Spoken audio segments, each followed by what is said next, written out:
fait notre première convention pour exprimer le projet et nos propositions européennes. Ça, c'est fondamental. D'abord le projet, d'abord les idées. Bien sûr, on est en ligne. D'abord, c'est cette idée que François-Xavier porte absolument magnifiquement, que l'Europe qui nous rassemble, ça doit être une Europe refondée à partir d'un projet de civilisation. Si on dit aux Français et au peuple européen que l'Europe, ça n'est qu'un mécano institutionnel, que ça n'est qu'un marché unique, c'est important, une monnaie unique, l'euro, on aime bien, mais franchement, c'est pas ce qui parle à l'esprit et surtout au cœur des Français. Il faut dire que c'est une Europe qui est notre civilisation, qui puise ses sources aussi bien à Athènes, à Rome, à Jérusalem et dans le siècle des Lumières. Et ça, je pense que ce langage-là, François-Xavier le porte, le parle absolument naturellement. Ensuite, il y a un certain nombre de choses à réajuster. Je pense qu'il faut une Europe démocratique et non pas une Europe où on augmente la compétence, l'influence et le pouvoir de la Commission. C'est ce que voudrait faire d'ailleurs Emmanuel Macron, qui est attiré par un projet fédéral. Mais pour qu'il y ait un projet fédéral, il faut un seul peuple. Et pour le moment, à échelle humaine, nous ne sommes pas un seul peuple. Nous sommes des peuples, avec des langues qui sont d'ailleurs extrêmement différentes, des expériences nationales qui sont différentes. Ensuite, il faut un projet vraiment qui soit vraiment européen, comme disait le général de Gaulle. C'est pas Jean-Louis Thirieux qui va me contredire. Il voulait une Europe européenne. Avec cette histoire européenne, avec une géographie. Et une géographie, ça veut dire des frontières. Je ne connais aucun pays au monde, aucune communauté politique qui ne se définisse par des frontières, qui déterminent ce que nous sommes en dedans et ce que nous ne sommes pas au-delà. Des frontières qui nous permettent de nous défendre nos emplois industriels, parce qu'il y a un principe de réciprocité, et nous proposons que chaque accord commercial doit passer justement sous ces fourches codines du principe de réciprocité. Où il y a réciprocité, et alors il y a accord. Où il n'y a pas réciprocité, et il n'y a pas accord. Et puis des frontières contre, bien sûr, le choc migratoire. Et enfin, une Europe qui renoue avec sa vocation.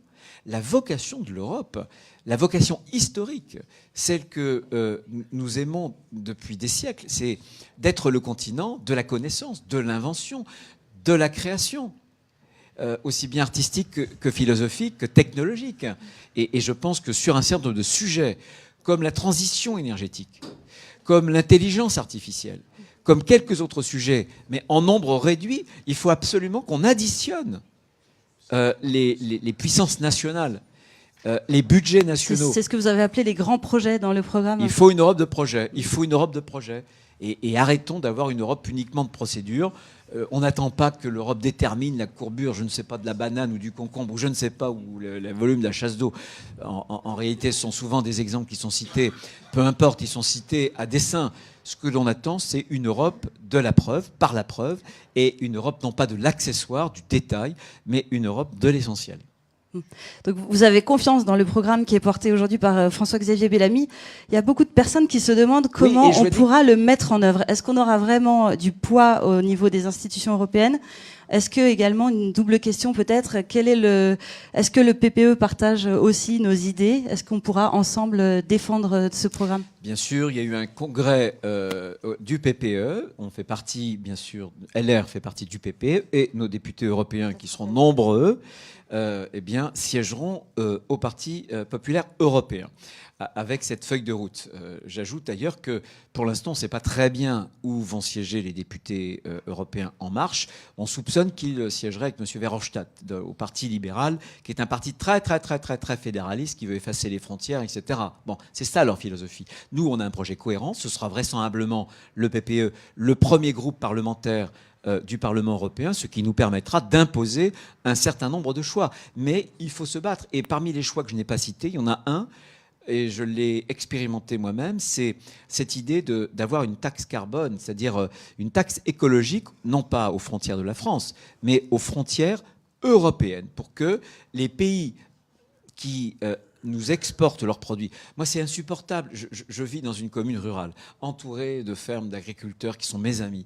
Mais on leur demande un très haut niveau de qualité. On leur demande de ne pas utiliser un certain nombre de molécules. Et vous vous rendez compte qu'il y a des produits qu'on importe avec du dumping à la fois social mais environnemental. Et ces produits-là, on devrait les admettre Mais on est totalement dingue. Donc je pense que cette protection, qui est une protection pour faire en sorte que ces produits-là ne passent pas ou qu'on puisse leur imposer un surcoût écologique, elle est absolument essentielle. Et ça, François-Xavier le porte très très bien.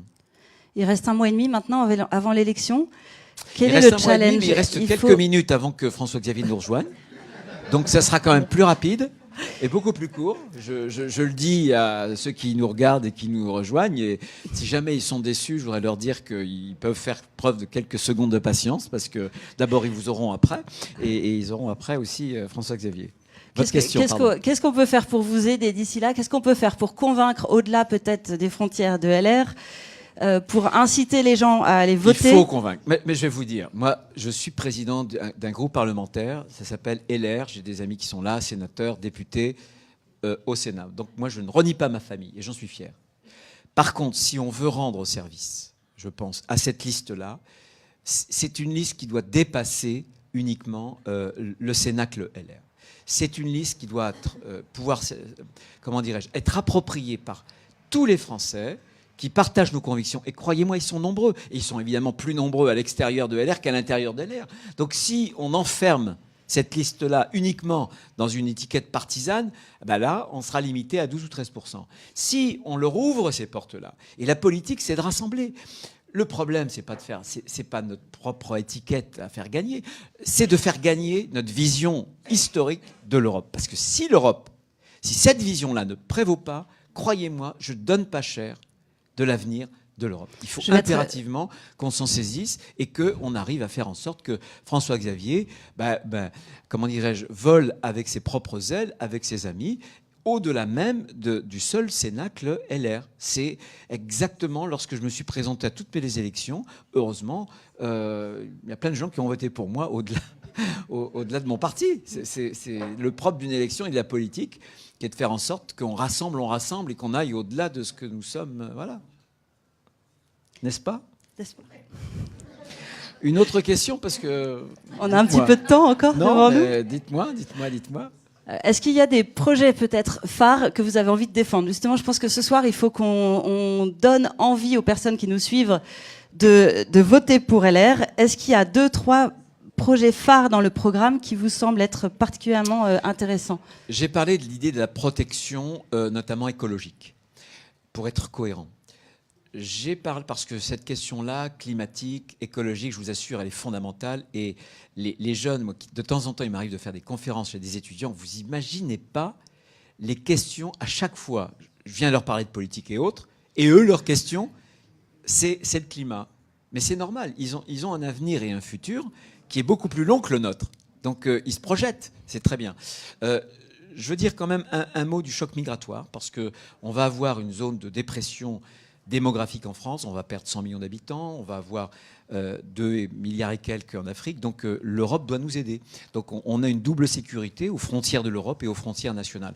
Mais je vais vous dire, ces questions-là sont tellement importantes que celui qui est le mieux à même d'en parler, c'est François-Xavier, que je vous demande d'accueillir. François-Xavier, j'ai chauffé la salle et vous êtes la guest star.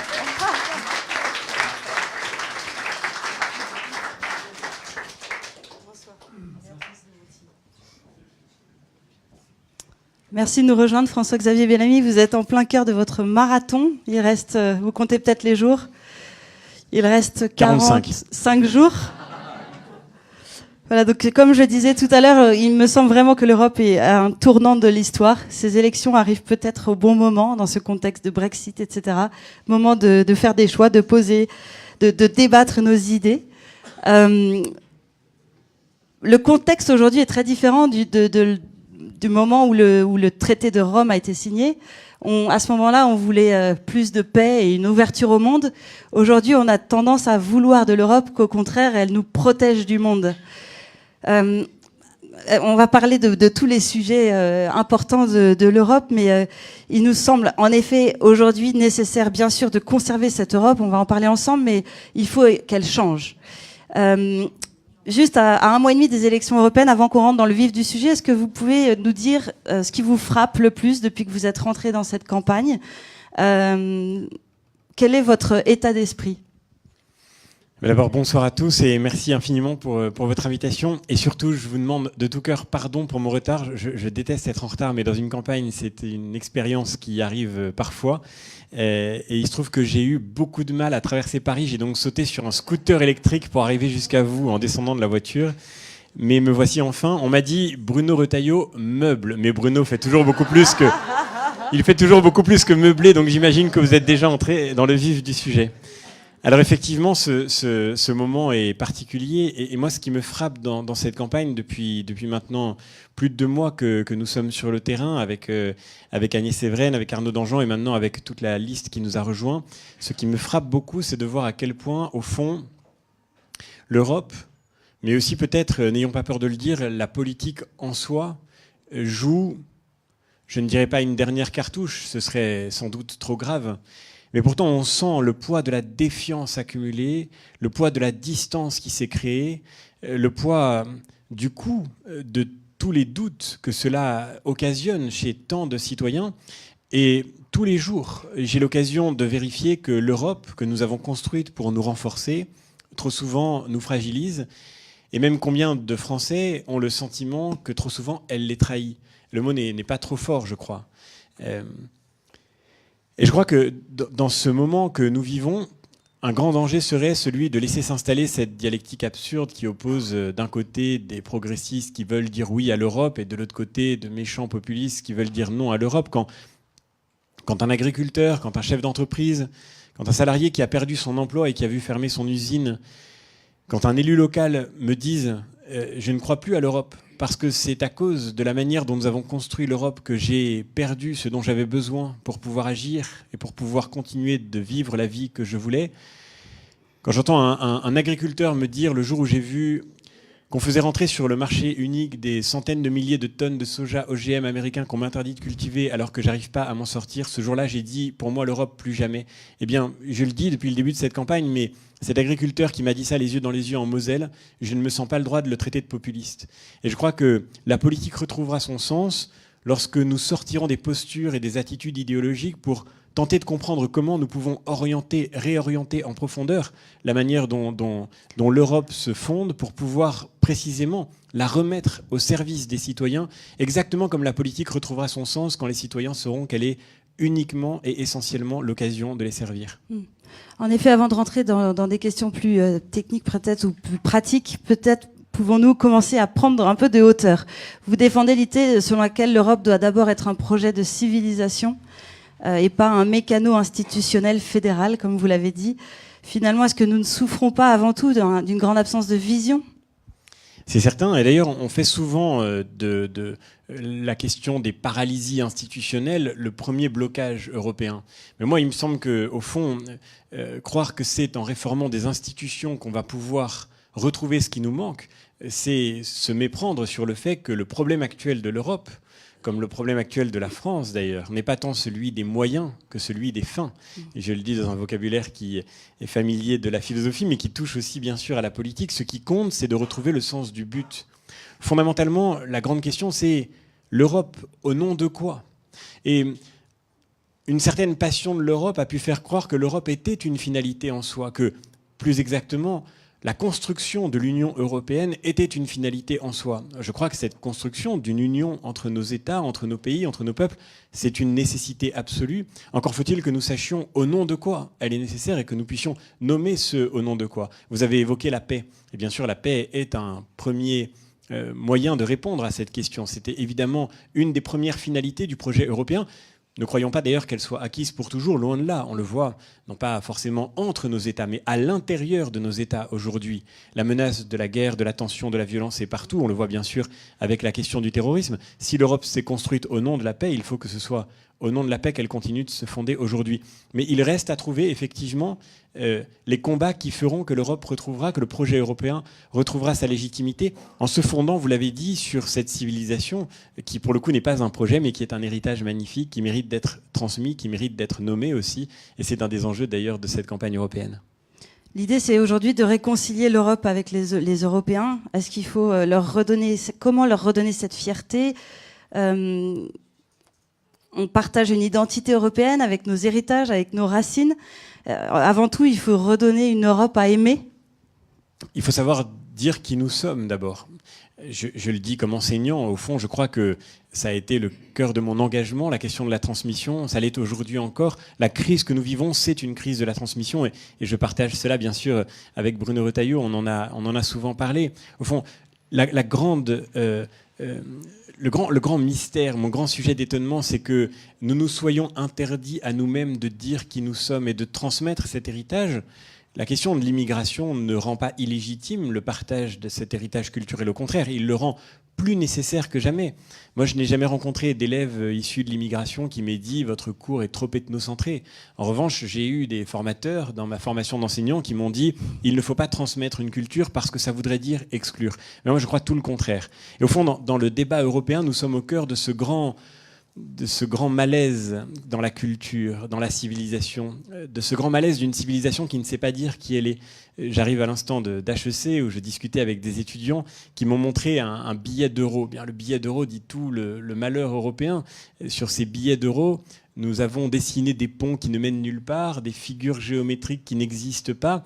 Et nous sommes peut-être une des premières civilisations dans l'histoire, alors que toutes les monnaies que nous avons trouvées portent la trace des symboles et des fiertés de ceux qui les ont frappés. Nous sommes sans doute l'une des premières civilisations à avoir remplacé ce qui fait nos fiertés européennes, nos forces, cette civilisation commune, à l'avoir remplacée par des abstractions vides et une géométrie sans âme. Et donc oui, c'est vrai, nous avons besoin de redire qui nous sommes, et nous proposons, avec toute notre famille politique, d'inscrire dans les traités européens, dès que nous en aurons l'occasion, dans la prochaine révision, d'inscrire nos racines. Ces racines, évidemment, pluriel, puisque l'Europe ne s'est pas faite en un jour. C'est le petit miracle de la naissance de la raison dans la Grèce antique et de l'émergence progressive de la démocratie. C'est évidemment l'affirmation de la loi romaine qui nous rend égaux devant la res publica, devant la chose publique. Et c'est bien sûr, pourquoi ne pas le dire, cette longue maturation du sens de la dignité humaine au travers de l'histoire du christianisme en Europe, de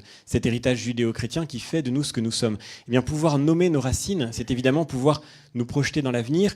Et je crois qu'il y a un déni singulier en Europe. Peut-être nous sommes la seule civilisation à ne pas savoir dire qui elle est. Ça ne viendrait pas évidemment à l'esprit du président chinois de dire qu'il n'y a pas de civilisation chinoise. Et ça ne nous viendrait pas à l'esprit de dire qu'il n'y a pas de culture marocaine ou de culture argentine. En revanche, nous disons en toute sérénité qu'il n'y a pas de culture française, ou plus exactement, nous avons élu un président de la République qui nous expliquait pendant la campagne. Il est à mon avis non pas le problème, mais le symptôme d'un problème bien plus profond et bien plus bien antérieur à lui-même. Un président de la République qui nous a expliqué qu'il n'y avait pas de culture française. C'est ce déni singulier dont l'Europe dans le monde se rend la victime, ce déni singulier aussi dont la France elle-même est directement aujourd'hui malheureusement le porteur. Et il faut pouvoir rompre avec ce déni pour nous projeter de nouveau dans l'avenir en nous appuyant sur la force que nous donnent ces racines. Donc justement, Emmanuel Macron, quand il est arrivé, il avait une volonté très forte, très affirmée de relancer le projet européen. Aujourd'hui, on a le sentiment que les résultats, notamment économiques, sont pas encore là. Il est assez isolé en Europe. Il défend, lui, une vision fédérale qui est pas forcément ce qu'attendent les peuples. Nous avons envie de refuser ce clivage simpliste, progressiste, nationaliste, qui a tendance à nourrir le populisme. De manière peut-être synthétique, quel est le principal besoin de l'Europe aujourd'hui? Macron, lui, dit il faut faire plus et plus vite. François-Xavier Bellamy, est-ce que vous dites qu'il faut faire mieux? En tout cas, ce que je crois, c'est que nous avons besoin dans cette élection européenne de délibérer ensemble, et c'est tout l'esprit européen qui l'exige, de délibérer ensemble sur le but que nous poursuivons, c'est-à-dire sur ce au nom de quoi que nous partagions à l'instant. Au fond, le problème fondamental, c'est, j'ai eu l'occasion d'écrire un petit livre sur le sujet il y a quelques mois, le problème fondamental, c'est la question de savoir à quoi la politique doit servir. La question n'est pas seulement d'être ou non en marche, mais la question c'est de savoir vers où nous allons. Et c'est la même chose pour l'Europe. Quand le président de la République, alors même que l'Europe est enlisée dans une crise très profonde, nous dit il faut aller plus vite et plus loin, on se demande s'il a pris conscience du fait qu'effectivement, nous n'allons pas aujourd'hui dans la bonne direction. C'est manifestement le cas. Et donc, on va avoir l'occasion de rentrer dans le concret, j'imagine, à travers l'échange de ce soir. Mais sur tant de sujets, nous avons besoin de réorienter en profondeur le projet européen. Et comment le réorienter?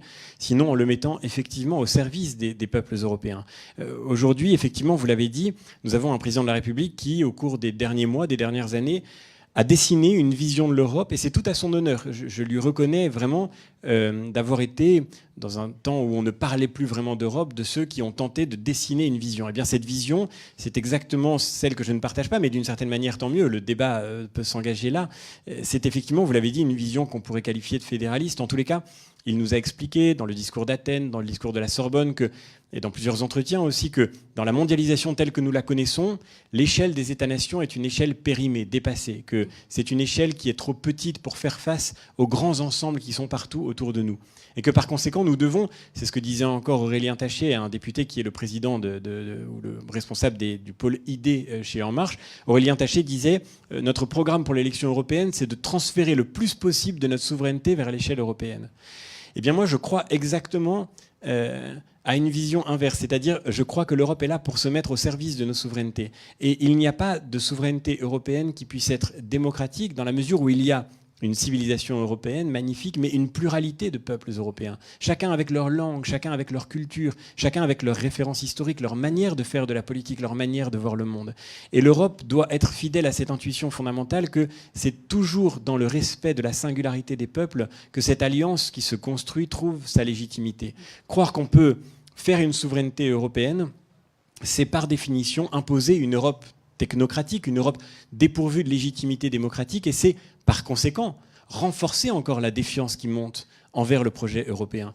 Moi, mon sentiment très profond, c'est que mécaniquement, et sans que ce soit sans aucun doute intentionnel, alors qu'on nous présente l'idée qu'il y aurait pour seule opposition le conflit entre les populistes et les progressistes, eh bien, il me semble qu'en réalité, c'est la vision que M. Macron propose de l'Union européenne qui enrichit et qui nourrit la défiance qui monte et qui est portée par exemple, Marine Le Pen. Cette défiance qui voudrait qu'on se défasse de l'Europe. Nous croyons que l'Europe est nécessaire, mais pour que sa nécessité apparaisse de nouveau dans son efficacité, il faut absolument qu'on reparte du terrain. C'est ce qu'on fait depuis le début de cette campagne, et qu'on aille à la rencontre des Français pour savoir ce qu'ils attendent de l'Europe et pour changer en profondeur la manière dont elle se construit sur le plan économique, sur le plan commercial, sur le plan industriel, la manière dont elle se construit dans sa vision de la défense, des intérêts diplomatiques, la manière dont nous pensons aussi le défi écologique. Sur tous ces sujets-là, l'Europe doit se renouveler en profondeur, sinon elle disparaîtra. Et au fond, il est question de rien moins que de cela, c'est-à-dire de la menace que nous avons de sortir de l'histoire et de voir l'Europe disparaître avec cette civilisation que pourtant nous voulons transmettre. Alors justement, vous allez sur le terrain. Il y avait une question de l'atelier de Lyon. En fait, ce soir, nous sommes en Facebook Live et il y a une centaine d'ateliers qui suivent le Facebook Live partout en France. C'est l'occasion de dire bonjour, je ne sais pas où est la caméra, mais bonjour à ceux qui nous suivent de partout. La caméra est en face là-bas.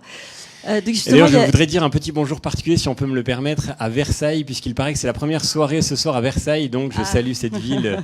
On a beau se projeter vers l'Europe, on reste d'abord un élu local, et ceux qui le sont ici le savent mieux que moi. C'est une bonne transition, j'avais exactement la même, justement, j'avais envie maintenant de parler du programme un peu plus précisément.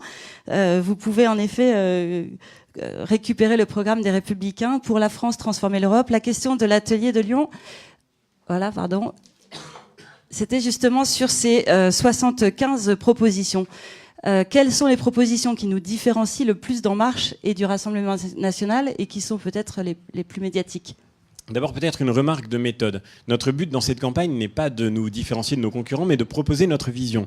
Ce que j'observe, moi, et que je regrette assez profondément, c'est qu'on s'engage dans un débat qui est rendu très confus par le fait qu'au fond, nos principaux concurrents ont changé de ligne politique au dernier moment avant cette élection. Quand je suis entré en campagne, on me disait « Mais qu'est-ce que vous avez à faire dans cette histoire, la droite ?» Mais vraiment, on se demande bien ce que vous faites ici. D'ailleurs, on ne comprend pas du tout votre ligne. D'un côté, il y a les pro-européens qui sont évidemment avec M. Macron. D'un autre côté, il y a les anti-européens qui sont évidemment avec Mme Le Pen. Et vous n'avez pas d'espace politique, votre ligne est inaudible. Mais elle n'était pas si inaudible que ça, puisqu'aujourd'hui, aussi bien M. Macron que Mme Le Pen se mettent à dire exactement la même chose que nous, ce qui ne facilite pas la tâche, évidemment. M. Macron, on l'a dit à l'instant dans le discours de la Sorbonne, dans le discours d'Athènes, a développé une vision très claire. Aujourd'hui, elle n'apparaît plus. Il y a quelques mois encore, il nous disait qu'il voulait des listes transnationales pour manifester le peuple européen qu'il appelle de ses voeux. Il nous disait qu'il fallait une armée européenne. Il nous disait qu'il fallait un budget de la zone euro de plusieurs points de PIB avec un ministre de la zone euro. Aujourd'hui, tout cela n'existe plus et on nous parle de l'Europe qui protège, un terme qui est familier bien sûr à notre famille politique depuis déjà plusieurs années. Ce n'est pas d'aujourd'hui que nous découvrons la nécessité de changer l'Europe pour pouvoir lui redonner son efficacité. Et puis de l'autre côté, Marine Le Pen, évidemment, n'en parlons pas. Il y a quelques années encore, quelques mois encore, elle nous parlait de la nécessité du Frexit. Elle nous expliquait que si on ne sortait pas de l'euro, on ne pourrait pas appliquer 70% du programme qu'elle estime nécessaire pour la France. Elle nous disait aussi, bien sûr, qu'il était indispensable de quitter les traités de l'Union européenne. Aujourd'hui, mystérieusement, la ligne semble avoir changé. Alors évidemment, c'est un peu difficile pour nous parce que nous traçons notre sillon, nous creusons notre chemin, nous continuons dans notre voie. Nous avons au moins le privilège d'être fidèles à nous-mêmes. Notre but dans ce débat sera moins de nous distinguer des autres que de faire en sorte de continuer de parler du cœur du sujet et de ce qui est nécessaire. Et comment a-t-il été construit ce programme? Il a été construit avec des personnes du parti. Est-ce qu'il y a d'autres personnes qui ont contribué? D'ailleurs, disons-le, nous sommes aujourd'hui à peu près les seuls en fait à avoir un programme, un projet aussi complet. Du côté de la République En Marche, on ne sait pas trop si c'est la lettre du président de la République qui va servir de projet. Bon, nous, au moins, nous sommes transparent et chacun pourra se référer donc à ce livret qui est disponible sur le web, ce livret qui est le résultat d'un travail collectif. C'est un travail de longue haleine qui a été mené depuis le Conseil national des Républicains à Menton. Il y a de cela plusieurs mois, ce Conseil national a défini quelques grands piliers de notre vision européenne et à partir de ce socle a travaillé toute une équipe composée des parlementaires européens sortants, de parlementaires français, des différentes familles de notre famille politique qui ont travaillé ensemble sous la houlette de Guillaume Larrivé. On fait un travail d'une très grande qualité jusqu'à ces 75 propositions. Je me suis greffé à ce travail quand j'ai eu l'occasion d'être investi, de participer à l'affinage et à la décision finale avec Laurent Wauquiez jusqu'à ce projet que nous portons ensemble et qui a été voté à l'unanimité par le Conseil national à Lyon il y a quelques semaines de cela. Donc c'est pour vous donner une idée du processus. C'est un processus vraiment de grande qualité qui correspond aussi évidemment à tout le travail qui est fait aujourd'hui par notre famille politique, et je pense en particulier évidemment ici à Force Républicaine, qui a fait une convention sur l'Europe, qui a mûri ses propositions. Tout cela est venu irriguer le travail que nous avons fait, et je crois qu'on peut vraiment être fier. En tous les cas, moi je m'engage dans cette campagne avec une vraie fierté de ce travail accompli qui nous permet aujourd'hui d'offrir aux Français un choix clair, transparent, cohérent. On peut ne pas être d'accord avec nous, c'est la beauté de la démocratie, mais au moins nous avons une vision à proposer et nous avons un vrai choix à offrir aux Français. Nous ne sommes pas dans l'anathème et dans l'incantation. Nous ne disons pas aux Français qu'ils n'ont pas le choix. Nous leur disons au contraire que c'est le moment de dessiner l'Europe qu'ils veulent et non pas seulement l'Europe qu'on leur fait subir. Merci pour cette note positive. Comment aujourd'hui remettre la prospérité et la sécurité au cœur du projet européen? Ça me semble être les deux notions très fortes. Pour ça, j'aimerais qu'on parle sous deux axes différents. Le premier sera pour plus de légitimité et d'efficacité. Et le deuxième, vous êtes professeur de philo, donc je vous donne le plan, pour plus de sécurité et de liberté. Bah, si on faisait vraiment de la philo, il faudrait 3 parties. Hein. Il y aura la conclusion après, grâce à Bruno Retailleau qui conclura. Vous êtes professeur de philo, mais je vous ai pas présenté quand vous êtes arrivé. Je suis désolée, j'ai été prise dans l'imprévu. Vous êtes professeur de philo, mais vous êtes également élu à la mairie de Versailles. Donc vous avez cette double casquette qui aujourd'hui, je pense, a séduit en effet Laurent Wauquiez pour vous mettre à la tête des Européennes. Rentrons concrètement dans la légitimité et l'efficacité. Aujourd'hui, c'est ce que les Anglais nous ont dit à travers le Brexit. L'Europe est illisible, on ne sait pas très bien à quoi elle sert. L'Europe est lointaine. Peut-être que je caricature. Bruno fait des grimaces au premier rang, non? Je caricature, mais c'est pour forcer peut-être un peu le trait. Mais il me semble que c'est ce que le Brexit nous enseigne. Comment redonner de l'utilité, de la proximité à l'Europe? Alors c'est une immense question. Ça se joue dans toutes les directions. Prenons un exemple précis. Je crois que le Brexit a été causé d'abord par le sentiment que l'Europe, effectivement, contribuait à nous fragiliser en ouvrant à tous les vents notre marché unique, en ouvrant aussi nos pays, par exemple, à une immigration que nous ne savons pas maîtriser, en contribuant, en tous les cas, à faire en sorte qu'on nous impose un destin que nous n'avons pas choisi, en nous imposant l'idée que nous étions condamnés à subir, au fond. Je pense que c'est ce que beaucoup de Français, que beaucoup de citoyens en Europe ont le sentiment de vivre, subir un destin que l'on ne peut pas maîtriser.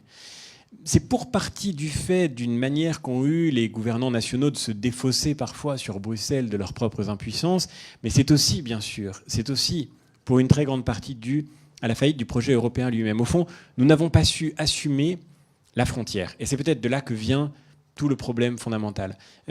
Je suis très frappé, je le disais à l'instant aux étudiants que je rencontrais, mais je suis très frappé de voir à quel point c'est en Europe, et peut-être il n'y a plus qu'en Europe aujourd'hui, qu'on ne croit pas aux frontières et que les frontières sont honteuses. Comme si, au fond, la frontière était le mur qui nous ferme du monde extérieur, qui nous coupe du monde extérieur. Alors qu'en réalité, d'abord, revenons à la philosophie, si l'on veut se définir, il faut pouvoir se finir. Il faut savoir quelles sont les bornes. Toute construction politique suppose une frontière. Il n'y a de la démocratie que parce qu'il y a une frontière, parce qu'il y a un intérieur et un extérieur. Que parce qu'il y a celui qui fait partie d'une communauté et celui qui n'en fait pas partie. Quant à celui qui n'en fait pas partie, il n'est pas forcément un ennemi, bien au contraire. Il est au contraire la figure de l'altérité avec laquelle on peut échanger, qui peut nous enrichir de la diversité qu'il apporte. Mais c'est un fait que c'est par cette séparation que le contact peut s'établir.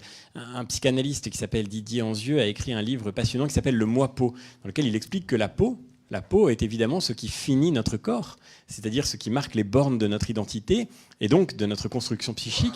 Mais la peau n'est pas pour autant ce qui nous ferme au monde extérieur. Au contraire, c'est par notre peau que nous entrons en contact les uns avec les autres, en contact visuel ou tactile. Et la peau est ce par quoi nous pouvons échanger avec le monde extérieur. De la même manière, l'Europe n'a pas su se finir, elle n'a pas su assumer ses frontières, elle n'a pas su assumer ses délimitations. C'est la question de l'élargissement. Nous nous disons très clairement qu'il faut mettre fin à un élargissement non maîtrisé qui a causé pour une grande part la paralysie que nous souffrons aujourd'hui.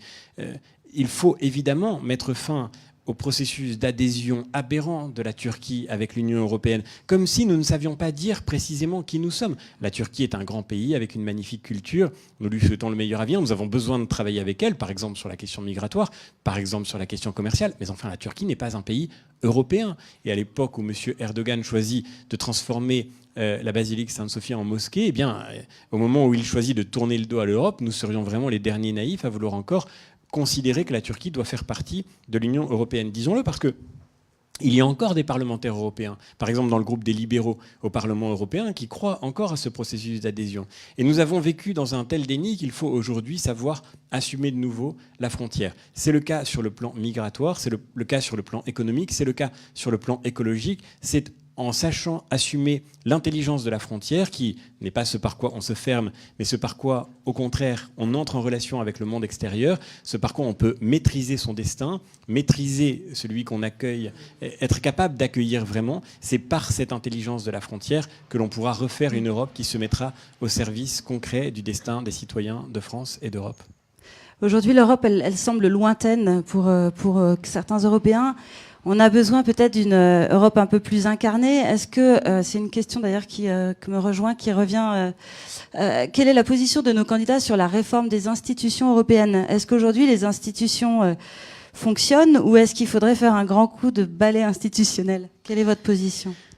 Alors, deux choses. D'abord, la première, c'est que, comme je le disais, les institutions sont un moyen. Et la vraie question, je crois, c'est celle de la fin. Les institutions ne sont pas le point de blocage. C'est lorsque nous saurons de nouveau vers où nous voulons nous diriger que nous pourrons sans doute repenser la manière dont fonctionnent les institutions européennes. En tous les cas, ce que je veux dire, c'est qu'il ne faut sans doute pas tout attendre d'un Big Bang institutionnel. La vraie question, c'est une question qui est bien plus profonde encore. Maintenant, oui, nous avons des propositions à faire parce que les institutions européennes sont, par certains aspects, devenus inadaptés au monde dans lequel nous sommes. Nous proposons, par exemple, de faire en sorte que la Commission européenne joue un rôle moins important sur l'initiative législative, que le Parlement européen puisse, pour raccourcir les délais législatifs, se saisir lui-même de cette question. Aujourd'hui, le cycle législatif en Europe, c'est 3 ans. C'est beaucoup trop long, sans doute, pour répondre aux défis du monde avec la vitesse où il va.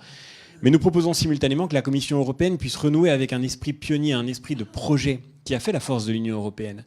Les normes, il ne faut pas en dire trop de mal parce que on a besoin d'abord de définir des normes, bien sûr, pour fonctionner ensemble, par exemple, dans un marché unique, parce que se joue aussi dans le monde économique et commercial une bataille des standards et que l'Europe a une carte à jouer dans cette bataille des standards. On peut penser au RGPD, qui est l'exemple d'une norme en matière de protection des données qui fait aujourd'hui consensus, qui est adopté par d'autres États à l'extérieur de l'Europe. Et c'est une force de notre Union européenne de pouvoir produire des standards, je pense par exemple à la question de l'industrie de la défense ou à la question industrielle en général, qui permettront ensuite de garantir notre place dans la mondialisation. Mais cela étant dit, il est clair que l'Europe n'a pas commencé par des normes et qu'elle ne peut pas se réduire à une construction normative. Et que lorsque, par exemple, la totalité de notre politique industrielle consiste à appliquer des normes de concurrence, évidemment, nous manquons le rendez-vous de la mondialisation. Il faut que nous puissions définir des stratégies, définir des projets communs. Nous proposons certains de ces projets. Évidemment, il faut travailler sur la question de l'intelligence artificielle. Aujourd'hui, nous rencontrons des responsables de laboratoires de recherche qui nous disent « nous nous concurrençons entre Européens ». C'est-à-dire nous nous tirons des balles dans le pied parce que sur cette question de l'intelligence artificielle, si nous ne savons pas mettre en commun nos efforts, nous serons durablement disqualifiés, évidemment dans la compétition économique, mais aussi dans la vie démocratique. Demain, celui qui maîtrisera la manière d'utiliser les données, celui-là pourra évidemment influencer les scrutins. Ce n'est pas une agence de protection des démocraties, nous croyons, qui, avec quelques fonctionnaires, va remédier à ce problème. Il faut être capable de maîtriser des données, être capable de les exploiter, et ça suppose de mettre en commun nos forces de recherche en matière d'intelligence artificielle sur des grands enjeux de santé, par exemple. Hier, nous avons partagé le charbon et l'acier. Le charbon et l'acier de demain, ce sont la question des données, ce sont la question de l'intelligence artificielle, la question de la santé, toutes ces questions-là qu'il faut pouvoir sans doute mutualiser pour être plus efficaces ensemble que nous ne le serions tout seuls. Je reviens juste un instant sur les institutions. Est-ce que vous pensez qu'il faut redonner un droit de regard aux parlements nationaux sur la politique européenne ? D'abord, les parlements nationaux sont l'expression des souverainetés démocratiques de chacun des États. Il n'y a aucune raison de considérer qu'il y ait une légitimité supérieure de l'instance européenne sur les parlements nationaux ou sur, d'une manière plus générale, les souverainetés nationales. Nous croyons encore une fois, et c'est ce que notre famille politique d'ailleurs a vécu d'une certaine manière, c'est ce qu'elle a illustré, ce qu'elle a incarné dans son histoire, nous croyons que l'Europe avance quand elle est capable de faire de la politique à partir de ce que veulent les peuples européens à travers la voix de leurs États et de leurs parlements respectifs. C'est la raison pour laquelle, par exemple, sur les traités commerciaux, il faut évidemment utiliser la force extraordinaire de notre marché unique. Un marché de 500 millions d'habitants, c'est évidemment une force extraordinaire pour peser dans les négociations commerciales à l'échelle du monde. On voit très bien aujourd'hui avec le Brexit que le Royaume-Uni, même avec les États-Unis, a du mal à faire entendre ses intérêts dans une négociation commerciale parce que, évidemment, c'est plus facile de contourner un pays de quelques dizaines de millions d'habitants qu'un marché de 500 millions d'habitants. Donc il faut utiliser cette force-là. Et bien sûr, dans les négociations commerciales, nous avons à jouer cette carte, mais ça n'enlève rien au fait que, c'est ce que nous proposons d'ailleurs dans notre projet, les parlements nationaux gardent leur droit de se prononcer sur les traités qui seront signés. Avant de parler de la sécurité qu'on a un petit peu abordée, la liberté économique, une question de l'atelier de Poitiers. Comment convaincre les jeunes qui sont l'avenir de l'Europe de s'emparer de l'Europe en votant le 26 mai ? Est-ce que vous avez beaucoup de jeunes dans vos meetings ? On n'a pas beaucoup de jeunes dans nos meetings. C'est un vrai sujet de préoccupation, mais ce n'est pas seulement notre famille politique. Je crois que d'une manière générale, aujourd'hui, beaucoup de jeunes se détournent de la vie politique en général. Je peux vous raconter une anecdote amusante. Je vais l'autre jour à la matinale de France Info. Et à la sortie de la matinale de France Info, je prends un taxi. Le taxi était conduit par une jeune femme. Une fois n'est pas coutume, c'est pas le profil le plus habituel, mais elle écoute dans son taxi France Info. Et France Info rediffuse des passages de l'émission dont je sortais à l'instant. Et donc elle voit que la personne qui a réservé le taxi a le même nom que celle qu'elle entend à la radio. Donc elle se tourne vers moi en me disant « Mais c'est vous ?» Alors je dis « Oui, c'est moi. » Et elle me dit « C'est quoi l'élection européenne ?» Et donc je lui explique ce que c'est. Et elle me dit « Moi, j'ai voté une fois au tout début, mais en fait, tout ça ne sert à rien. » Et elle était l'expression parfaite de cette jeunesse désabusée. Elle m'a dit cette phrase qui m'a beaucoup marqué au moment de régler son GPS. Elle me dit « Google a beaucoup plus changé ma vie que tous les présidents de la République ». Et d'une certaine manière, elle avait raison. Et je crois que la question, c'est, évidemment, il faut dire aux jeunes de s'engager, il faut dire aux jeunes de voter, mais la pédagogie n'y suffira pas. Et je le dis comme enseignant, la pédagogie ne peut être utile que quand elle se fonde sur des réalités vécues. Et aujourd'hui, c'est vrai que nous devons redonner à la vie politique une capacité de maîtriser notre destin, et ça passe par le fait de renouer avec une vision, de proposer une authentique refondation de notre vie politique, parce que c'est de cela que nous avons besoin. Je ne saurais trop vous conseiller un excellent livre paru récemment sur le sujet. Plus de sécurité et plus de liberté. Justement, le livre de Bruno Retailleau explique qu'au fond, l'Europe a fait l'inverse de ce qu'il fallait faire. Elle est libérale, voire libre-échangiste vis-à-vis de l'extérieur. Elle s'ouvre à tous les vents et ultra-dirigiste à l'intérieur, à travers une succession de normes que la France alourdit d'ailleurs. Ne faut-il pas inverser le paradigme ? Et vous allez me répondre évidemment oui, mais protéger à l'extérieur et libérer à l'intérieur. Sans aucun doute. Il faut absolument assumer une Europe qui protège nos marchés, mais en même temps... En même temps. D'abord, pardon. Simultanément... je crois, et si on rentrait dans le concret, au fond, qu'est-ce qui se passe en Europe ? Le problème de l'Union européenne, c'est d'abord la naïveté dans laquelle nous sommes plongés depuis trop longtemps. Cette naïveté, elle date au fond de l'utopie des années 90. Dans les années 90, un philosophe américain qui s'appelle Francis Fukuyama a publié un livre qui s'appelait « La fin de l'histoire ». Ce livre consistait à dire, pour le dire de manière très schématique, que l'Union soviétique s'était effondrée, que le mur de Berlin était tombé et que l'histoire avait tranché en faveur de la démocratie libérale. Par conséquent, on allait voir, disait Fukuyama, la fin de l'histoire, c'est-à-dire la fin de toutes les péripéties, la disparition des conflits d'intérêts, la liquéfaction de toutes les identités, la déconstruction de toutes les frontières, la dilution de toutes les barrières, et à la fin, le citoyen préoccupé de l'intérêt de son pays allait céder la place aux consommateurs connectés au monde entier par le jeu de la concurrence libre et non faussée, de ce doux commerce dont parlait Montesquieu et qui relie les hommes. Le moins qu'on puisse dire, c'est que ça ne s'est pas tout à fait passé comme ça. Et que ce que Francis Fukuyama appelait dans une formule doucement vintage, la victoire du magnétoscope, n'a pas abouti à la fin de l'histoire. En réalité, il y a toujours des États qui défendent leurs intérêts, il y a toujours des peuples, il y a toujours des identités, il y a toujours des cultures. Et donc, il faut évidemment ajuster notre vision du monde. Nous sommes peut-être en Europe les derniers à croire à la fin de l'histoire. Je veux dire par là, les derniers, effectivement, à croire que le rôle du politique n'est pas d'abord de protéger ceux qu'il représente et au service desquels il se trouve. Non pas, encore une fois, pour agresser le monde extérieur, mais parce que c'est l'équilibre du monde qui en dépend. On reparlera sans aucun doute de la question écologique. Mais c'est vrai sur le plan économique. Regardez, par exemple, en Europe, c'est très concret. 20% du PIB européen est constitué par les marchés publics, qui sont souvent d'ailleurs les marchés avec la plus forte valeur ajoutée. En Europe, 95% des marchés publics sont ouverts à tous les acteurs étrangers. Nous sommes le seul endroit du monde qui ouvre les marchés publics ainsi. Et nos partenaires les plus importants, je pense aux États-Unis qui n'ouvrent ces marchés publics à 30%, la Chine évidemment 0%, la Russie 0%, ne font pas preuve de la même naïveté. Comment supporter plus longtemps qu'une entreprise chinoise puisse venir concurrencer des entreprises françaises sur des marchés publics en Europe, alors qu'une entreprise française jamais ne pourra concurrencer une entreprise chinoise sur un marché public en Chine. Donc, nous devons demander à nos partenaires une réciprocité qui est une exigence basique. Et il ne s'agit pas tant d'ailleurs de se protéger que de sortir de la naïveté. Fondamentalement, je crois que nous avons ceci en commun aussi avec Bruno. Je suis très frappé dans ce débat de voir qu'on jette un peu le bébé avec l'eau du bain.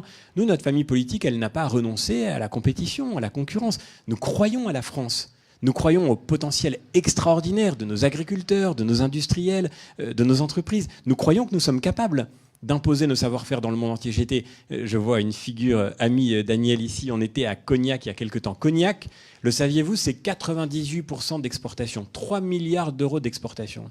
Si vous allez à Cognac pour parler du localisme dont parle Madame Le Pen, c'est-à-dire de l'idée qu'au fond l'avenir c'est que l'agriculteur du coin vende ses pommes ou son vin au village d'à côté, si vous défendez seulement cette agriculture-là, cette économie-là, eh bien, beaucoup d'entreprises vous diront qu'elles sont condamnées à mourir. Nous voulons pouvoir continuer d'échanger avec le monde. Nous avons confiance dans notre capacité d'écrire l'histoire du monde et pas seulement de la subir. Mais ça suppose effectivement de sortir de la naïveté et de rompre avec cette Europe qui effectivement a constitué le scandale que nous vivons aujourd'hui, où nous avons organisé nous-mêmes la concurrence déloyale que subissent ceux qui produisent sur le marché européen.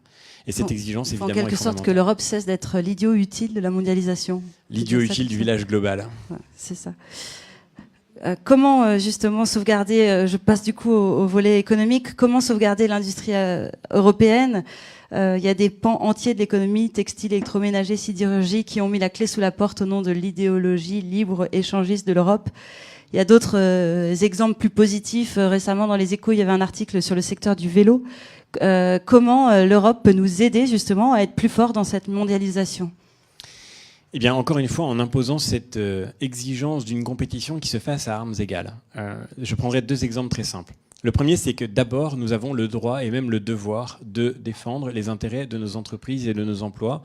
Et c'est une évidence absolue. Tous les pays du monde le font. Nous sommes les seuls en Europe à avoir interdit, par exemple, dans un marché public, de privilégier une entreprise locale parce qu'elle était locale. Il faut que nous définissions un Buy European Act, exactement comme les États-Unis ont un Buy American Act. Qu'est-ce que ça veut dire ? Ça veut dire que quand vous avez un marché ouvert, vous ne pouvez vous adresser à des acteurs internationaux, extra-européens, que quand vous n'avez pas trouvé ce que vous cherchiez sur le marché européen. Et c'est une évidence, évidemment, pour pouvoir, là encore, à l'échelle européenne, on ne pourrait pas le faire sur un simple marché français, parce que sur le marché national, vous ne trouvez pas forcément toutes les industries, tous les produits dont vous avez besoin, mais sur un marché européen, nous sommes capables de produire ce que nous consommons. Et il faut faire de ce marché une force pour rééquilibrer la mondialisation. Le deuxième élément fondamental, c'est qu'il faut définir ce que nous appelons une frontière, une barrière écologique à l'entrée du marché unique. Quand vous êtes un industriel européen, vous payez un certain montant pour le carbone que vous émettez dans votre activité. Vous produisez une voiture, ça représente une certaine quantité d'émissions de carbone, et vous payez pour le carbone que vous émettez. C'est 25 € la tonne. Ce marché du carbone, il existe en Europe, il fonctionne bien. Mais vous voyez arriver simultanément sur votre marché des voitures qui ont été produites en Chine, avec une énergie d'ailleurs beaucoup plus carbonée que la nôtre, qui en plus ont traversé les océans pour arriver jusqu'à nous, et qui ne payent pas cette contribution carbone, qui donc sont plus compétitives. Nous produisons, nous construisons cette Europe de la double peine, cette Europe qui impose des règles à nos producteurs que nous n'imposons pas à nos importateurs, et qui par conséquent a ce double effet catastrophique, à la fois de fragiliser nos industries, nos emplois, et simultanément de favoriser et d'inciter à une production écologiquement moins vertueuse ou moins conforme aux normes et aux standards que nous nous imposons à nous-mêmes. Et donc c'est vrai que nous avons aujourd'hui le devoir de construire, là encore, cette frontière intelligente, cette barrière écologique qui représente, d'une part, le fait de faire payer le coût du carbone dans les mêmes conditions aux importateurs qu'aux producteurs européens, d'autre part, d'interdire que viennent sur le marché unique des produits que nous nous interdisons à nous-mêmes de produire en Europe. Sinon, effectivement, nous allons continuer de vivre dans cette espèce de folie suicidaire dans laquelle nous détruisons nous-mêmes notre économie, nos emplois, tout en contribuant au dérèglement de la planète que nous voyons tous les jours. Nous voulons aujourd'hui une Europe ambitieuse, celle des projets. L'Europe Force républicaine parlait de l'Europe de l'indépendance. On a parlé à l'instant on n'a pas beaucoup parlé ensemble là ce soir de la PAC. Est-ce que vous avez des éléments? Est-ce que la France, on parle beaucoup du budget qui n'a pas été utilisé de l'Europe et qui va finalement être perdu. Quelle est votre position sur la PAC? Comment défendre nos agriculteurs?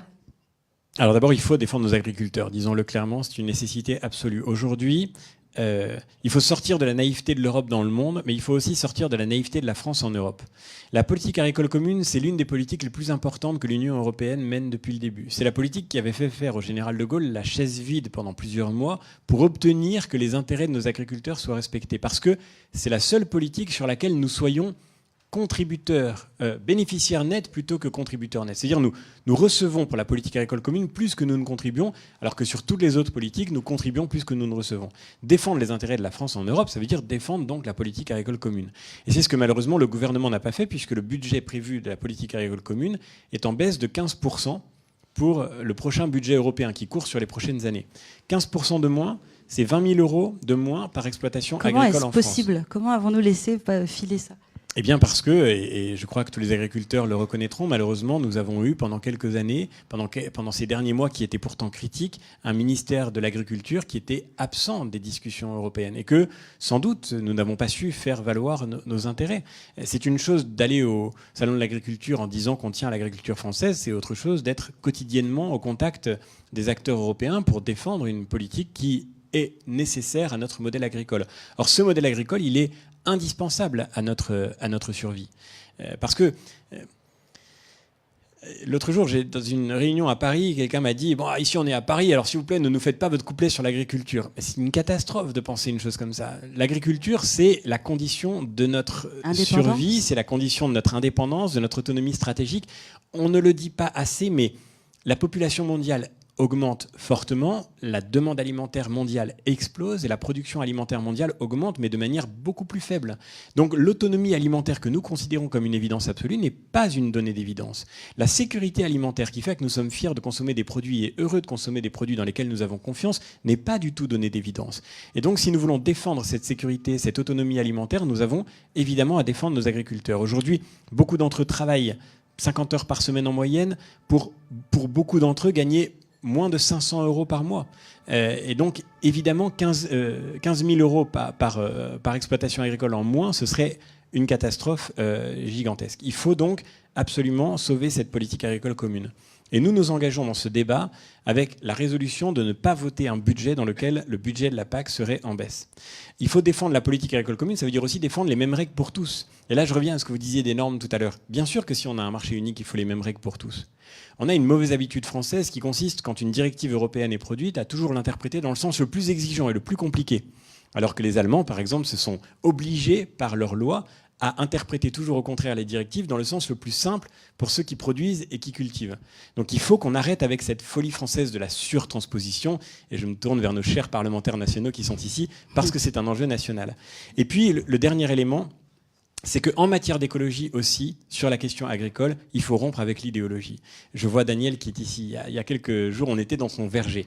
Daniel produit des pommes.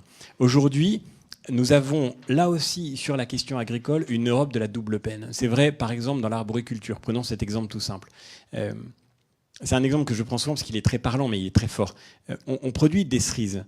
Pour que les cerises soient protégées des pucerons, on leur appliquait un traitement au diméthoate. On décide, un peu par idéologie parce que rien n'était très certain, d'interdire en France seulement le diméthoate. Très bien. On ne traite plus les cerises au diméthoate. Les pucerons arrivent, mangent les cerises. Plus de cerises françaises. Parce que vous avez toujours des cerises, bien sûr, dans vos supermarchés. Mais les cerises viennent de Bulgarie, de Turquie, où elles sont cultivées avec du diméthoate et avec plein d'autres produits qu'en plus, on ne peut pas contrôler. Donc, on fait cette Europe de la double peine. On tue nos agriculteurs avec des normes qu'ils ne peuvent pas respecter et simultanément, on favorise une production écologiquement bien moins vertueuse. Et il faut s'inquiéter beaucoup de ce que, derrière une image qui se veut peut-être proche de ce que nous tentons de défendre, Madame Loiseau, en réalité, a pour numéro 2 M. Canfin, qui est suivi ensuite sur la liste par M. Durand, fondateur d'Europe Écologie Les Verts, 2 écologistes qui ont siégé au groupe des Verts au Parlement européen, dont on sait qu'ils font partie de ceux qui, justement, n'ont cessé de vouloir mettre la politique agricole sous la coupe d'une écologie qui, par idéologie, contribue à cette dévastation que nous évoquons à l'instant. Et on le voit dès le début de ce débat, M. Canfin a dit qu'il avait obtenu des garanties d'Emmanuel Macron. Il a dit dans sa première intervention que la politique agricole devait être partagée par la commission environnement du Parlement européen, ce qui est une manière de dire que nous allons abandonner notre agriculture à ces idéologies qui, malheureusement, contribuent à fragiliser, même sur le plan écologique, ce à quoi nous aspirons. J'ajoute enfin, c'est le dernier point, mais c'est très important, que l'agriculture française, elle est issue d'un héritage magnifique, elle est constituée de savoir-faire exceptionnels, elle s'appuie sur des terroirs tempérés qui font qu'aujourd'hui nous avons une capacité de produire largement et que oui, ça n'est pas un gros mot, notre agriculture exporte, c'est l'une des dernières activités qui soit exportatrice en France et que ce faisant nous contribuons à nourrir tout le pourtour du bassin méditerranéen, qu'on ne vienne pas nous dire que l'avenir de l'agriculture française c'est seulement le bio et les circuits courts. L'agriculture française, il faut qu'elle continue d'être utile au monde qui nous entoure parce que beaucoup d'autres pays au monde n'ont pas les mêmes conditions, n'ont pas les mêmes savoir-faire, n'ont pas les mêmes terroirs que nous et que nous avons le devoir de pouvoir contribuer aussi bien à notre dynamisme économique qu'à ce service que nous rendons à l'équilibre du monde sur le plan alimentaire par notre travail agricole. Une question de l'atelier de Vidauban. Quelle proposition pour une union environnementale ? On a parlé un petit peu d'écologie, mais peut-être approfondir un petit peu. Alors c'est tout le sens de cette barrière écologique, si vous voulez. Sur l'indépendance énergétique également. Sur la question je reviens sur la question de la barrière écologique. Au fond, la mondialisation dont nous héritons est devenue folle parce qu'elle est totalement débridée, et que rien ne l'a réglée, que rien ne l'a ajustée. On a vécu pendant trop longtemps avec l'idée d'une forme de taylorisation, de répartition des tâches à l'échelle planétaire, où globalement, pour être très simple, en Asie, on allait faire l'industrie et en Europe, on ferait des services et des loisirs. Mais ça ne fonctionne pas. Ça ne fonctionne pas sur le plan économique. Ça a conduit à la dévastation sociale que nous connaissons, mais ça conduit aussi évidemment à la dévastation climatique et écologique. Aujourd'hui, exemple que je prends souvent parce qu'il est parlant, mais c'est un exemple frappant. Vous n'avez quasiment plus aucune capacité en Europe de traitement du poisson. On revient à la question agricole, mais c'est aussi une question industrielle. Le traitement du poisson, c'est ce qui permet à un poisson d'être consommé sous forme de plats préparés, de plats surgelés, ou bien tout simplement du poisson quand il est fumé, qu'on retire ses arêtes. Ça s'appelle le filetage. Il n'y a plus quasiment aucune capacité de filetage en Europe. Un poisson est pêché en Norvège. Il est emmené en Chine, dans l'immense majorité des cas, pour être traité. Et ensuite, il est ramené en France pour être consommé. Il fait des milliers de kilomètres pour arriver jusqu'à votre assiette. Et ensuite, on explique à l'artisan français qui fait 10 kilomètres par jour avec sa voiture que c'est lui qui est responsable de la crise écologique et qu'on va le taxer à mort jusqu'à ce qu'il comprenne qu'il est coupable du dérèglement climatique. En réalité, c'est une aberration. Et Il faut, je crois, sur les questions d'écologie, revenir à la matrice, à la cause. Nous voulons une écologie qui se préoccupe des causes et pas des conséquences. Sur le plateau du débat que vous avez peut-être ou peut-être pas regardé, je ne sais pas si vous avez eu la patience d'aller jusqu'à minuit et demi pour subir cet exercice. J'avoue que si j'avais pas été dans la télévision, je l'aurais sans doute éteinte, mais c'était difficile pour moi. En tous les cas, ce qui était très frappant sur la question écologique, c'est de voir à quel point beaucoup de candidats se prononcent en s'attaquant à la conséquence. On va créer un crime d'écocide, on va attaquer les États, on va punir ceux qui font le mal dans la mondialisation. Tout se passe comme si, au fond, on avait abandonné l'idée de régler le problème à la base. Et le problème de la base, c'est cette mondialisation débridée. Il faut réapprendre à produire ce que nous voulons consommer. Ça veut dire redonner un équilibre à la mondialisation. Et c'est le magnifique défi que l'Europe a devant elle. Et c'est pas une question de dépenser de plus en plus d'argent public en créant une banque d'investissement. C'est le fait de protéger de nouveau, effectivement, notre marché unique de telle manière que nous puissions redonner à la mondialisation le poumon dont elle a besoin. Et c'est ce marché unique qui peut en être un vecteur. Vous avez parlé récemment de quelque chose qui, moi, m'a interpellé, qui m'a intéressé. Vous dites qu'aujourd'hui, il ne faut pas la croissance pour la croissance. Évidemment qu'il nous faut de la croissance, c'est indispensable pour sauver l'Europe, mais on a aussi besoin d'une politique qui ne soit pas uniquement fascinée par un taux de croissance. Vous pouvez peut-être nous en dire un peu plus ? C'est vrai que ce qui est fascinant, c'est de voir, je disais tout à l'heure, à quel point la politique s'est souvent réduite à une forme de pragmatisme. Au fond, on s'est seulement demandé, je me souviens de ce mot très frappant de Christophe Castaner devant les étudiants de l'ESSEC, je crois qu'il leur avait dit « Pour nous, la seule idéologie, c'est est-ce que ça marche ?» Et la politique, ça ne veut pas être une question de est-ce que ça marche. La question, encore une fois, c'est à quoi est-ce que nous voulons faire servir ce que nous développons ensemble. Il y a des pays, d'un certain point de vue, où ça marche très bien, mais on n'a pas du tout envie de leur ressembler. La Chine, ça marche du point de vue du taux de croissance, mais je n'ai pas pour autant envie de ressembler dans un modèle qui ressemble à celui de la Chine, de vivre dans un modèle qui ressemble à celui de la Chine. La question qui se pose, c'est effectivement celle de savoir quelle est la fin de notre action collective. Et de ce point de vue-là, le taux de croissance ne peut pas être une fin en soi. Bien sûr, en disant cela, je ne dis pas que la croissance ne soit pas, ou que la question de la prospérité économique ne soit pas importante. La prospérité économique est un moyen pour nous permettre de développer des politiques de solidarité qui fonctionnent, d'accompagner chacun de nos concitoyens dans tous les moments de leur vie, de créer justement cette société dans laquelle on ne s'inquiète pas trop de l'avenir et dans laquelle on puisse ensuite tenter de vivre une vie bonne, comme le dit Aristote. On en revient toujours à ça, c'est la fondation des cités grecques. Merci infiniment. Ça, c'est un bel exemple de l'amitié civique, vous voyez.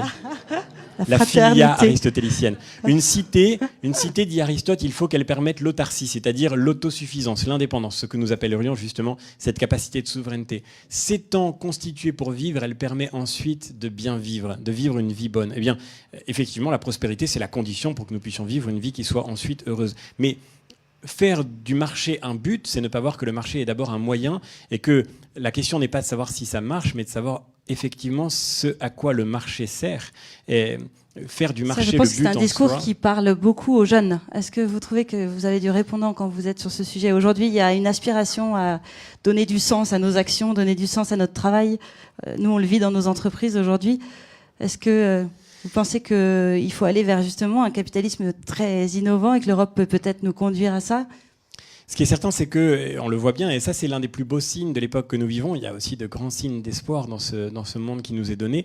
Et je crois que cette aspiration que je vois chez mes étudiants, par exemple, leur désir d'avoir un métier qui ne soit pas seulement l'occasion de gagner sa vie. Alors parfois il y a une forme d'idéalisme qui peut être un peu hostile au pragmatisme et faire frémir certains parents ou grands-parents parmi vous. Mais malgré tout, il y a quelque chose de beau dans le fait de vouloir faire un métier qui est aussi une autre fonction que simplement celui de rapporter quelque chose ou bien qui se traduisent dans autre chose qu'une pure quantification.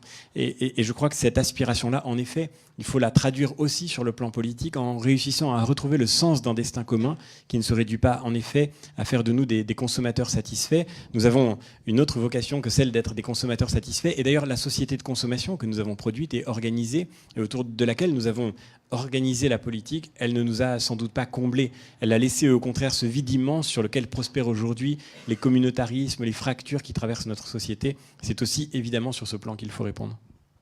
L'atelier de Toulon nous envoie une question. Comment l'Europe peut-elle se protéger des effets du pacte de Marrakech ? Eh bien, d'une manière très simple, d'abord, et toute basique, en dénonçant le pacte de Marrakech. Et c'est ce que nous proposons. C'est ce que nous proposons dans notre projet. Vous allez entendre beaucoup de choses sur le pacte de Marrakech. Vous allez entendre notamment le Rassemblement national vous expliquer que notre famille politique a voté au Parlement européen pour le pacte de Marrakech, c'est absolument inexact.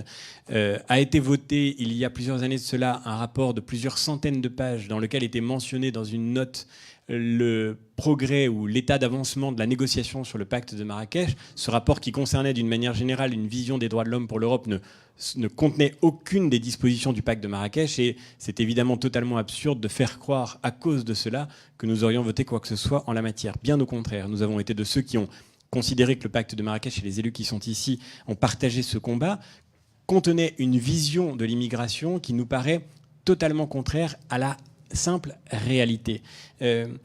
Au fond, nous ne croyons pas, comme certains qui ont fantasmé ce pacte de Marrakech, nous ne croyons pas qu'il s'agisse là de vendre la France à l'ONU, mais simplement que dans ce pacte est écrit, noir sur blanc, une définition de la migration comme un processus normal qu'il faut rendre sûr et régulier. Et nous ne croyons pas à cette vision-là. C'est au fond celle qu'Emmanuel Macron avait développée au cours de sa campagne quand il a expliqué que les flux migratoires sont une fatalité, une réalité que de toute façon nous allons devoir subir. Et quand il nous propose aujourd'hui de remettre à plat l'espace Schengen, il nous parle de solidarité. Solidarité entre les États européens, ça veut dire, au fond, de toute façon, il y aura des flux migratoires importants. Et la grande question, c'est celle de savoir comment on se répartit les migrants. Le problème de l'Europe aujourd'hui, c'est qu'elle a pensé la répartition avant de penser la protection. Il faut évidemment cesser de penser répartition et il faut penser maîtrise de nos frontières. Pourquoi ? Eh bien parce que, c'est ce que j'écrivais aussi dans Demeure, le premier besoin des hommes n'est pas d'abord d'être accueillis ailleurs que chez eux, c'est de pouvoir vivre chez eux. Et la migration ne peut pas, les migrations telles qu'elles sont vécues aujourd'hui, ne peuvent pas, sauf à vivre dans un déni de réalité complet, être décrites comme une chance, comme le fait le pacte de Marrakech, comme une opportunité, comme des flux normaux. Être un migrant, ça veut dire d'abord être un émigrant, c'est-à-dire avoir été arraché à ce lieu familier dans lequel on a grandi, à sa culture, à son pays. C'est tout autre chose que l'expatriation, c'est tout autre chose qu'une circulation banale. C'est d'abord un arrachement, et cet arrachement, il est causé soit par la violence, par la famine, par la misère, par la guerre, soit, et c'est souvent le cas malheureusement, par le faux Eldorado dont les passeurs tendent le mirage à toute une jeunesse en Afrique à qui on fait croire que son avenir est en Europe, alors qu'évidemment, son avenir n'est pas en Europe. Il suffit d'aller sous les ponts de la porte de la chapelle pour se rendre compte que derrière les grands discours d'accueil et de générosité, il y a d'abord ce déni de réalité que nous dénonçons évidemment dans le pacte de Marrakech. Donc il faut refuser de nous montrer complices de ce pacte, il faut refuser que l'Union européenne entretiennent plus longtemps cette fiction, et nous devons construire une politique migratoire qui nous permette d'accueillir ceux qui ont vraiment besoin de notre solidarité, mais qui nous permette de cesser de subir ces flux migratoires incontrôlés. Nous proposons pour cela une double frontière, c'est-à-dire un travail collectif pour maîtriser les frontières extérieures de l'Europe. On ne peut pas considérer sérieusement que les pays laissés seuls, abandonnés à eux-mêmes, vont être plus forts face à l'ampleur du défi migratoire qui, bien sûr, est devant nous. Devant nous. Je rencontrais il y a quelques jours l'ambassadrice du Nigeria. En 2050, le Nigeria aura autant d'habitants que tous les États-Unis d'Amérique. Donc l'ampleur du défi est là. Si nous ne savons pas maîtriser nos frontières, nous allons évidemment subir une immigration massive. Et cette immigration continuera de produire du malheur à grande échelle, y compris dans nos sociétés. Donc il faut défendre ensemble les frontières extérieures de l'Europe. C'est ce qui nous distingue du Rassemblement national, qui par idéologie, par posture, a voté contre tout ce qui pouvait permettre de définir une stratégie européenne sur le sujet, qui a voté contre le PNR, qui permet de contrôler le ciel européen, qui a voté contre le renforcement de Frontex, qui lutte contre l'immigration illégale en Europe, qui a voté contre aussi l'établissement des contrôles systématiques aux frontières extérieures de l'Europe. Le Rassemblement national considère que tout ce qui vient de l'Europe est mauvais, et donc veut défaire tout ce qui, à notre sens, doit être entrepris pour nous permettre de nous renforcer. Et simultanément, nous voulons la maîtrise de nos frontières nationales, c'est-à-dire que nous voulons que chaque pays puisse décider de sa politique migratoire. Nous ne croyons pas à la politique des quotas, de la répartition des migrants sur le territoire européen. Nous croyons à la souveraineté de chaque pays, que chaque gouvernement est responsable des capacités d'intégration et d'accueil de son propre pays. Et c'est cette double frontière que nous allons défendre, qui nous distingue, puisque c'était la question de tout à l'heure, de nos principaux concurrents sur cette question fondamentale pour l'équilibre du monde de demain. Merci infiniment François-Xavier Bellamy. Merci à vous. Peut-être.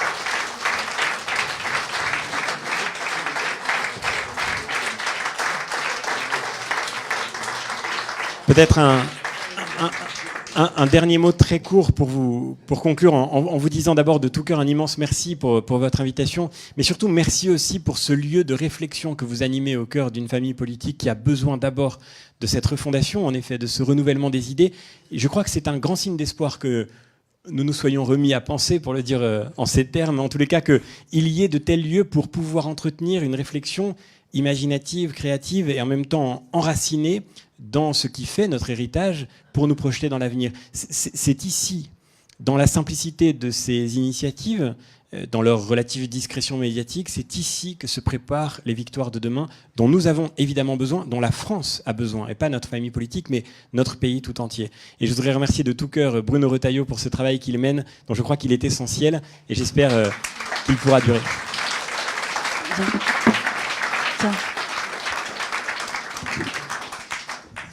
Mais merci François-Xavier. Vraiment, je crois que tous ceux qui vous regardent, alors ceux qui sont ici, bien sûr, il y en a dans les couloirs, il y en a des salles partout. Et parmi les 100 et quelques ateliers, c'est plus de 2000 personnes ce soir qui vous suivaient, donc c'est important. Moi, je voudrais m'adresser à ceux qui sont ici. Je voudrais m'adresser à ceux qui sont dans toute la France. Il y a 3 raisons de voter pour la liste conduite par François-Xavier Bellamy. Ce sont des raisons qui sont importantes. La première, évidemment, c'est la raison principale. C'est la raison européenne. Il porte le projet qui peut faire en sorte que l'Europe demeure, si j'ose dire, mais qu'on puisse la remettre à l'endroit. Une Europe utile pour les Français, pour les Européens. Une Europe qui ne soit pas animée du seul dogme de la concurrence libre et non faussée. Un projet de civilisation. Et une Europe qui ne jette pas aux orties, aux oubliettes de l'histoire, les nations. Sans les nations, l'Europe sera faible, sera terriblement fort. Et c'est François-Xavier qui porte ce projet-là. La deuxième raison, il vient de la donner un petit peu. L'objectif d'Emmanuel Macron, il nous l'a dit, il est de fracasser notre famille politique à l'occasion, précisément, des européennes. Il l'a dit il y a plus de 18 mois. Je ne parle pas pour notre famille politique, je parle pour tous les Français. Personne, aucun Français, quel que soit le parti ou pas, n'a intérêt à ce face-à-face dramatique entre Emmanuel Macron et Madame Le Pen. Il essaie de désherber, si j'ose dire, tout ce qu'il y a entre les deux. Et je vais vous dire, je pense qu'il est obsédé par son élection, par sa réélection. Et c'est ce qui lui cause aujourd'hui tant de problèmes. Eh bien, nous avons, nous, le devoir de rebâtir quelque chose, pour notre famille politique évidemment, mais aussi pour les Français, qui soit, le moment venu, une vraie alternative. Pour, j'espère, une autre espérance, une alternance. Et puis la troisième raison, franchement, j'ai écrit ce livre, Refondation. Je connais un petit peu le milieu politique de droite, de gauche et d'ailleurs. Quand un homme politique, maintenant, désormais, il est public en tout cas quand un talent à la dimension de François-Xavier accepte de s'engager, croyez-moi, on le retient, on lui donne du vent, on lui donne des ailes. C'est pour moi une immense satisfaction. Nous qui plaidons pour les convictions, nous qui plaidons pour les idées, on a là quelqu'un qui incarne des convictions, ça lui a été tellement reproché. Et il n'a pas faibli. Et il incarne, très franchement, il incarne l'avenir. Nous devons l'aider. Franchement, ne laissons pas passer cette occasion, parce que des occasions comme François-Xavier Bellamy, croyez-moi, il y en aura très très peu. J'en connais beaucoup, moi, des hommes et des femmes de calcul en politique. Lui, il a l'authenticité. Il a la sincérité des convictions. C'est pas la pensée complexe, bien que il puisse vous faire des développements d'une grande finesse. Mais contrairement à la pensée complexe du président, il a une forme de simplicité dans ses convictions qui fait que quand il s'exprime à la télévision ou devant vous, les Français, quels qu'ils soient, qu'ils aient fait un peu de philosophie ou pas du tout, mais qu'ils aient surtout beaucoup de bon sens, ils discernent dans la tonalité de ses phrases, dans la sincérité de ses attitudes, de ses convictions, quelque chose de vrai. Et la politique en a immensément besoin. Elle en a besoin, bien sûr, pour les prochaines élections. Elle en aura encore plus besoin pour l'avenir. Et c'est pour ça qu'il faut se réjouir. Alors, de grâce, on se mobilise, on ne laisse pas tomber cette occasion et on monte tous au créneau. Tous. Croyez-moi, ceux qui gagneront, c'est ceux qui vont se mobiliser. Ne laissons pas les autres se mobiliser. Mobilisons nous-mêmes, nos familles, nos amis, etc., les voisins. On y va avec l'étendard, la France pour l'Europe. Merci.